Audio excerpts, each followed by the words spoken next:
आता पब्लिक रेफरंडमचं महत्व जर सांगायचं झालं तर आज तुम्हाला माहिती आहे, आज अमेरिकेमध्ये मिड टर्म पोल होणार आहे, बरोबर? मिड टर्म पोल म्हणजे काय?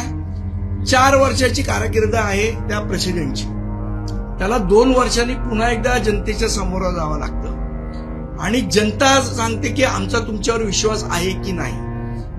तर जर त्यांचा विश्वास नाही असं जर पब्लिक रेफरंडम आलं तर प्रेसिडेंटचे अधिकार हे सीमित केले जातात, ते कमी केले जातात.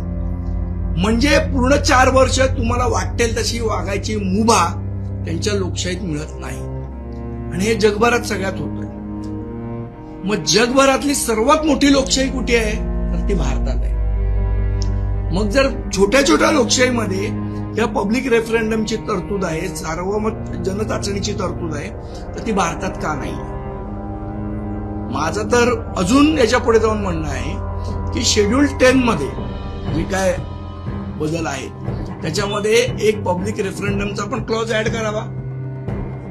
जर त्या आमदाराला किंवा त्या खासदाराला किंवा त्या लोकप्रतिनिधीला जर जनतेने कौल दिला तर एक नीतिमत्ता पण ठरेल आणि जर कौल नाही दिला त्यांनी राजीनामा द्यावा.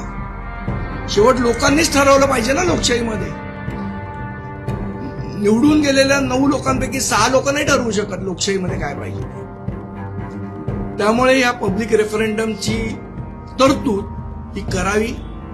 जर सरकार ही करणार नसेल तर माझी विरोधी पक्षाला विनंती आहे त्यांनी संसदेमध्ये अशासकीय विधेयक आणावं. निदान संसदेमध्ये चर्चा तर होऊ द्या. काय आम्ही निवडून दिलेल्या लोकप्रतिनिधींचं पक्षांतराबद्दल म्हणणं आहे हे लोकसभेत सिद्ध होईल. विधानसभेत त्याची चर्चा घडवून आणा. लोकशाहीमध्ये चर्चा घडवूनही आणावीच लागते.